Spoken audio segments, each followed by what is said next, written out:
Good afternoon. Myself, Nagendra Kumar, Assistant Professor of Sociology, Government Degree College, KR Nagar, Mysore. Today we'll be discussing about a topic called as alcoholism, its meaning, definition, and types, which is a specific topic related to sixth semester sociology paper, the title called as Contemporary Social Problems of University of Mysore. Today, we'll be understanding the concept by analyzing its introductions. ನಾವು alcoholism ಅಥವಾ ಮದ್ಯ ವ್ಯಸನ ಅಥವಾ ಅತಿಪಾನತೆ ಅಂತೇಳಿ ಕನ್ನಡದಲ್ಲಿ ಕರಿತೇವೆ, ಇಂಗ್ಲೀಷಲ್ಲಿ alcoholism ಅಂತ ಕರಿತೇವೆ. ಸೊ ಮದ್ಯಪಾನ ಮತ್ತು ಈ ಡ್ರಗ್ಸ್ ಅಂತಕ್ಕಂಥದ್ದು ಎರಡೂ ಕೂಡ ಒಂದು ಕಾನೂನು ಬಾಹಿರ ಒಂದು ಕೃತ್ಯ ಅಂತೇಳಿ ಸಮಾಜದಲ್ಲಿ ಒಂದು ತಿಳುವಳಿಕೆ ಇದೆ. ಆದರೆ ಆಧುನಿಕ ಸಮಾಜದಲ್ಲಿ ವೈಯಕ್ತಿಕ ಮತ್ತು ಸಾಮಾಜಿಕ ಬಹುದೊಡ್ಡ ಪಿಡುಗು ಅಂತಂದರೆ ಇವತ್ತು ಮದ್ಯ ವ್ಯಸನ ಅಥವಾ ಮದ್ಯಪಾನ ಅಂತೇಳಿ ನಾವು ಕರಿತೇವೆ. ಯಾಕಂದರೆ ಇತಿಹಾಸದುದ್ದಕ್ಕೂ ನಾವು ಗಮನಿಸಿದಂತಹ ಸಂದರ್ಭದಲ್ಲಿ ಈ ನಾವು ಋಗ್ವೇದದ ಸಂದರ್ಭದಲ್ಲಿಯೂ ಕೂಡ ಅಲ್ಲಿ ದೇ ಯೂಸ್ ಟು ಡ್ರಿಂಕ್ ಸೋಮರಸ ಅಂತೇಳಿ ನಾವು ಕರಿತೇವೆ, ಮುಂದೆ ಬರುತ್ತೆ ಇಲ್ಲಿ. ಸೊ ಇದೊಂದು ವೈಯಕ್ತಿಕವಾದಂಥ ಒಂದು ಪಿಡುಗು. ಏನದು ಅತಿಪಾನತೆ ಮದ್ಯಪಾನ ಅಂತಂದರೆ ಎಕ್ಸೆಸಿವ್ ಆಗಿ ಏನು ಅಮಲುಗೊಳಿಸುವಂತಹ ವಸ್ತುಗಳು ಉಳ್ಳಂತಹ, ಅದು ಫರ್ಮೆಂಟೇಷನ್ ಆಗಿ ಅದ್ರ ಮೂಲಕ ಬರ್ತಕ್ಕಂತಹ ಒಂದು ಪಾನೀಯ ಏನಿದೆ ಅದು ನಮ್ಮ ನರದ ಮೇಲೆ ಮಾನಸಿಕ ಸ್ಥಿತಿಯ ಮೇಲೆ ಪ್ರಭಾವವನ್ನು ಬೀರಿ ಅಮಲುಗೊಳಿಸುವಂತಹ ಸ್ಥಿತಿಯನ್ನು ಅದು ತಂದುಬಿಡುತ್ತೆ. ಸೊ ಅದು ಬಂದ ಮೇಲೂ ಕೂಡ ಅದನ್ನು ಮತ್ತಷ್ಟು ಪ್ರೊಲಾಂಗ್ ಮಾಡಿ ಇನ್ನಷ್ಟು ಮದ್ಯವನ್ನು ಸೇವಿಸಿದಾಗ ಮನುಷ್ಯ ತನ್ನ ಮೇಲೆ ತನ್ನ ನಿಯಂತ್ರಣವನ್ನು ಕಳ್ಕೊಳ್ತಾನೆ, ಸಮಾಜದಿಂದ ಅವನು ದೂರ ಆಗ್ತಾನೆ. So it has been become ಅಂದರೆ ಅವನಿಗೆ ತನ್ನ ಮೇಲೆ ನಿಯಂತ್ರಣ ಇಲ್ಲದೆ ಇರತಕ್ಕಂಥದ್ದು, ಸಮಾಜದಲ್ಲಿ ಪರಕೀಯ ಪ್ರಜ್ಞೆ ಅಂತಕ್ಕಂಥ ಅವನಿಗೆ ಕಾಣ್ತಕ್ಕಂಥದ್ದು, ಇವೆಲ್ಲವೂ ಕೂಡ ಒಂದು ವಾಸ್ತವ ಸ್ಥಿತಿ ನಮ್ಮ ಮದ್ಯಪಾನದಲ್ಲಿ ಕುರಿತಂತೆ ನಾವು ಚರ್ಚೆಯನ್ನು ಮಾಡ್ತಕ್ಕಂಥ ವಿಷಯವಾಗಿ ನಾವು ತಗೊಳ್ಬೇಕಾಗುತ್ತೆ. ಅದಲ್ಲದೆ ಈ ಉನ್ಮಾದಕತೆ ಅಥವಾ ಈ ಒಂದು ನಶೆ ಬರ್ತಕ್ಕಂಥ anaesthesia, because the modern medicine which has developed in the western world, especially in Greek, the doctors of Sumerians, they were used to use this kind of sedation or intoxicative substance to while performing the operations. ಅಂದರೆ ಶಸ್ತ್ರಚಿಕಿತ್ಸೆ ಮಾಡ್ತಕ್ಕಂಥ ಸಂದರ್ಭದಲ್ಲಿ ಈ ಅಮಲು ಬರ್ತಕ್ಕಂತಹ ಈ ಮದ್ಯಪಾನದ ಸಹಾಯ ಇರ್ತಕ್ಕಂಥ ವಸ್ತುಗಳನ್ನು ಅಲ್ಲಿ ಅವರು ಔಷಧವಾಗಿ ಬಳಸ್ತಾ ಇದ್ರು ಅನ್ನೋ ಉಲ್ಲೇಖ ಈ ಹಿಂದೆ ಬರುತ್ತೆ. ಆದರೆ ಬೇರೆ ಬೇರೆ ಸಂದರ್ಭಗಳಲ್ಲಿ ಅದು ಬೇರೆ ಬೇರೆ ಧರ್ಮಗಳಲ್ಲಿ ಇದಕ್ಕೆ ಬೇರೆ ಬೇರೆ ಉಲ್ಲೇಖವಿದೆ. ಆದರೆ ಆಧುನಿಕ ಸಮಾಜದಲ್ಲಿ ಮಾಡರ್ನ್ ವರ್ಲ್ಡ್ನಲ್ಲಿ alcoholism has been become fashion, has been become a tradition. Now it has been become a cultural part also of the most of the western world including India. ಭಾರತದಲ್ಲಿ ಇವತ್ತು 300 ಜನಕ್ಕೆ 1000 ಜನ ತಗೊಂಡ್ರೆ ಒಂದು 300 ಜನ ಕುಡಿಯುವ ಅಭ್ಯಾಸ ಇತ್ತು. ಈಗ 20-30 ವರ್ಷಗಳಲ್ಲಿ ಅದು 40-50% ದಾಟಿರ್ತಕ್ಕಂಥದ್ದು ಅತಿ ಬಹಳ ನೋವಿನ ಸಂಗತಿ. ಭಾರತದಂತಹ ಒಂದು ಏನು ರಾಮರಾಜ್ಯ ಇತ್ತು, ಗಾಂಧೀಜಿಯವರು ಕಂಡಂತಹ ರಾಮರಾಜ್ಯ ಇತ್ತು, ಮದ್ಯಪಾನ ಸಂಪೂರ್ಣವಾಗಿ ನಿಷೇಧ ಆಗಬೇಕಿತ್ತು ಅನ್ನೋ ಒಂದು ಕಲ್ಪನೆ ಇತ್ತು. ಈ ದೇಶದಲ್ಲಿ ನಾವು ಮದ್ಯಪಾನದ ದುಸ್ಥಿತಿಯನ್ನು ವಿಶ್ಲೇಷಣೆ ಮಾಡಲಿಕ್ಕೆ ಹೊರಟ್ರೆ ಅದು ಸಾಕಷ್ಟು ಚರ್ಚೆಗೆ ಕೂಡ ಗ್ರಾಸವಾಗುತ್ತೆ. ಅದರ ಒಂದು ಅರ್ಥ ಏನು, ಆಲ್ಕೋಹಾಲಿಸಮ್ ಅಂತಂದರೆ ಏನು, ಮದ್ಯಪಾನ ಅಂತಂದರೆ ಏನು, ಮದ್ಯವ್ಯಸನ ಅಂತಂದರೆ ಏನು? ನೋಡಿ, ಸ್ವೀಡಿಷ್ ವೈದ್ಯ ಮ್ಯಾಗ್ನಸ್ ಹಸ್ ಆಲ್ಕೋಹಾಲಿಸಮ್ ಅನ್ನೋ ಪದವನ್ನು 1849ರಲ್ಲಿ ಪ್ರಥಮ ಬಾರಿಗೆ ಬಳಸ್ತಾನೆ.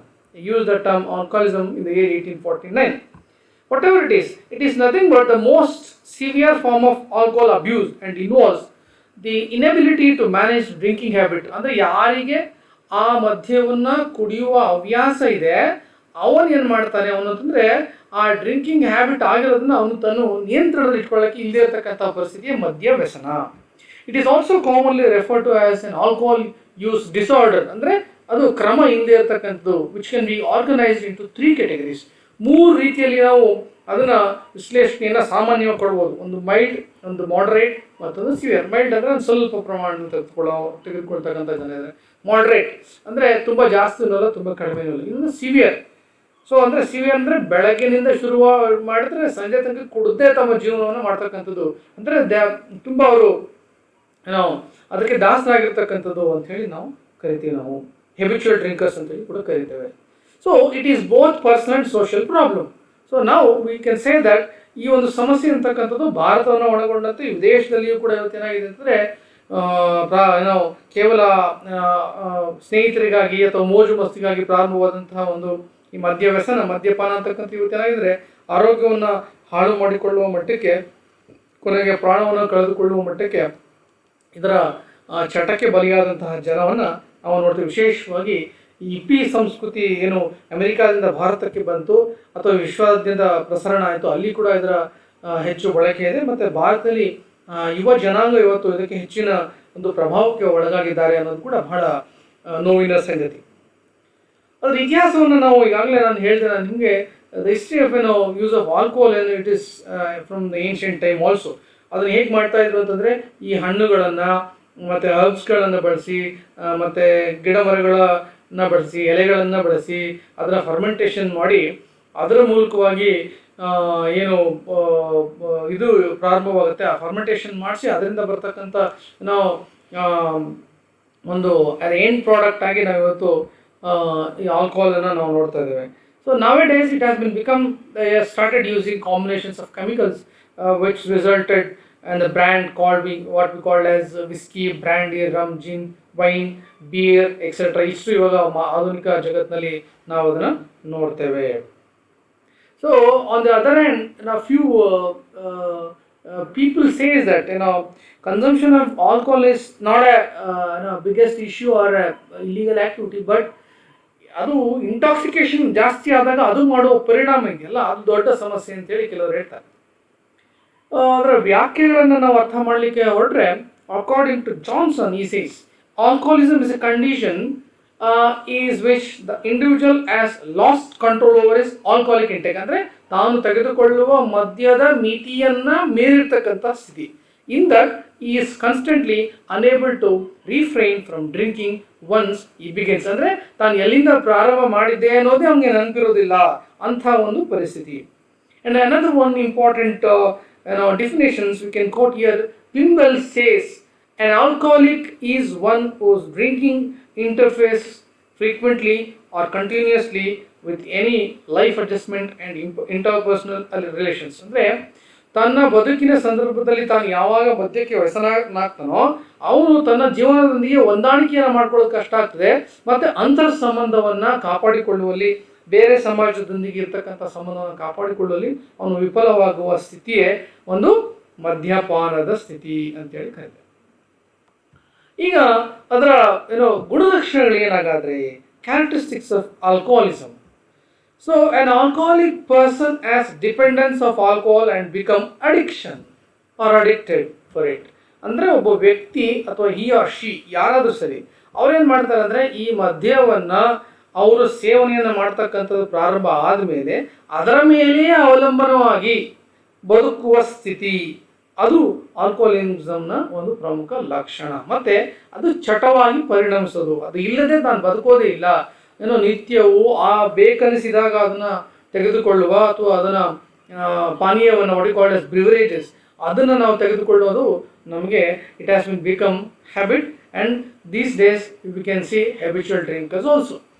ಮತ್ತೊಂದು ಪ್ರಮುಖವಾದಂತಹ ಗುಣಲಕ್ಷಣ ಏನು ಅಂತಂದರೆ, N alcoholic person having the feeling of health issues and guilty of it. ಅಂದರೆ ತನಗೆ ತನ್ನ ಬಗ್ಗೆನೇ ಒಂದು ರೀತಿಯ ಅಪರಾಧಿ ಪ್ರಜ್ಞೆ ಕಾಡ್ತಕ್ಕಂಥದ್ದು. ಓಕೆ, ಮತ್ತು ಆರೋಗ್ಯದ ಸಮಸ್ಯೆಗಳು ಅವನಿಗೆ ಕಾಡ್ತಾ ಇರುತ್ತೆ.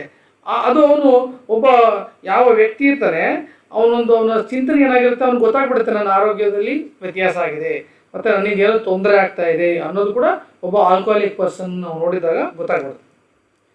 ಮತ್ತೊಂದು, due to over consumption of drinks he or she has to face problems of the social world. Naturally, obviously, see, once there is a deviance, once person has disturbing the normal way of life of the other individuals in the social world, naturally law will come into force, or the authority will come into to deal with it, because we cannot easily sustain it. If a person having consuming more alcohol or become sedative and become more intoxicated, then indirectly it affects the economy, indirectly affects the health system and also the governance. So it is nothing but the over consumption of drinks ಈ has to face problem with social world. ಅದು ಅಲ್ಲಿ ಕಾನೂನು ವಹಿಸುತ್ತೆ, ಸಮಾಜ ನಿಮ್ಮನ್ನು ಕೆಟ್ಟದಾಗಿ ನೋಡುತ್ತೆ. ಅವನು ಕುಡಿತಾನೆ ಅಂತಂದರೆ ವಿವಾಹವಾಗ್ತಕ್ಕಂಥ ಸಂದರ್ಭದಲ್ಲಿ ವರ ಅಥವಾ ವಧುವನ್ನು ಕೊಡುವಾಗ ವಿಚಾರವನ್ನು ಮಾಡ್ತಾರೆ. ಭಾರತೀಯ ಸಂಸ್ಕೃತಿಯಲ್ಲಿ ಇದಕ್ಕೆ ಒಂದು ದೊಡ್ಡ ಒಂದು ರಾಲ್ಸ್ ಬಗ್ಗೆ ಹೆಚ್ಚು ಮಾನ್ಯತೆ ಇದೆ. ಅಂದರೆ ಅವನಿಗೆ ಮೌಲ್ಯಗಳಿರ್ತಕ್ಕಂತಹ ವ್ಯಕ್ತಿಯಾಗಿರಬೇಕಾಗಿರುತ್ತೆ. ಸೊ ಅವನು ಡಿವೈಂಟ್ ಆಗಿದ್ದಾನೆ ಅಥವಾ ತುಂಬ ಅಡಿಕ್ಟ್ ಆಗಿದ್ದಾನೆ, ಅವನು ಚಟವಾಗಿ ಅವನು ಡ್ರಿಂಕ್ಸನ್ನು ತೆಗೊಳ್ತಾ ಇದ್ದಾನೆ ಅಂತಂದರೆ ಸಮಾಜ ಗೌರವವನ್ನು ಕೊಡೋದಿಲ್ಲ. It has been become an important character also. The final or the last topic what I would like to mention here is it is an alcoholic person having no control on his intake of alcohol. ಅಂದರೆ ಒಮ್ಮೆ ಪ್ರಾರಂಭವಾದಂತಹ ಮದ್ಯ ಸೇವನೆಯ ಒಂದು ಹತೋಟಿ ಅಥವಾ ತನ್ನ ನಿಯಂತ್ರಣ ಏನಿದೆ ಅದು ಏನಾಗುತ್ತೆ, ಅವನು ಆಲ್ಕೋಹಾಲನ್ನು ಹೆಚ್ಚು ಸೇವಿಸ್ತಾ ಹೋದಂಗೆ ಆ ದಿವಸ ಅಥವಾ ಸಂದರ್ಭದಲ್ಲಿ ಅವನಿಗೆ ತನ್ನ ಮೇಲೆ ತನ್ನ ನಿಯಂತ್ರಣ ಕಳ್ಕೊಳ್ತಾನೆ, ಮಾನಸಿಕ ಸ್ಥಿಮಿತತೆ ಕಳ್ಕೊಳ್ತಾನೆ, ತನ್ನ ನ್ಯೂರಾಲಜಿಕಲ್ ಡಿಸಾರ್ಡರ್ಸ್ ಆಗುತ್ತೆ, ನರದೌರ್ಬಲ್ಯ ಆಗ್ತದೆ, ತಾನು ಮಾತನಾಡುವ ಶೈಲಿ ಕೂಡ ಬದಲಾವಣೆ ಆಗ್ಬೋದು, ಅವನು ಕುಡ್ದಿದ್ದಾನೆ ಅಂತೇಳಿ ಇನ್ನೊಬ್ಬರಿಗೆ ಗೊತ್ತಾಗುತ್ತೆ.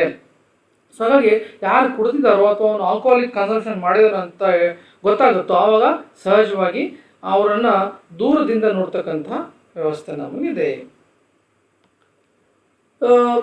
ಅಂತಿಮವಾಗಿ ನಾವು will discuss about the types of alcoholism.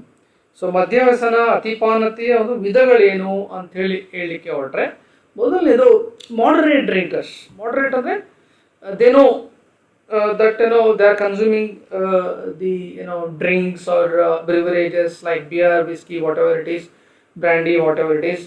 So they will be having a sort of control over drinks. I mean to say that ಅದರ ಮೇಲೆ ನಿಯಂತ್ರಣ ಇಟ್ಕೊಂಡು ಅದನ್ನು ತಾನು ಸೇವನೆಯನ್ನು ಮಾಡ್ತಕ್ಕಂಥದ್ದು. ಅಂದರೆ ಇದು ಸ್ವಲ್ಪ ಈ ಕಲಿತಂಥವರಲ್ಲಿ, ಸ್ವಲ್ಪ ಆರೋಗ್ಯದ ಕಾಳಜಿ ಇರುವಂಥವರಲ್ಲಿ ಅಥವಾ ವೈದ್ಯರ ಸಲಹೆ ಮೇರೆಗೆ ಇವರು ಮಿತ ಪ್ರಮಾಣದಲ್ಲಿ ಮಿತ ಕುಡುಕರು ಅಂತೇಳಿ ಕರಿತೀವಿ.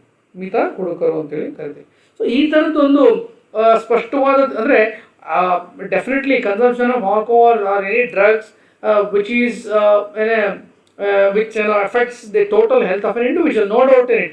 But sometimes doctors may say that, I'm not sure, they may suggest that they'll suggest to take the drinks or intake of drinks to a certain extent.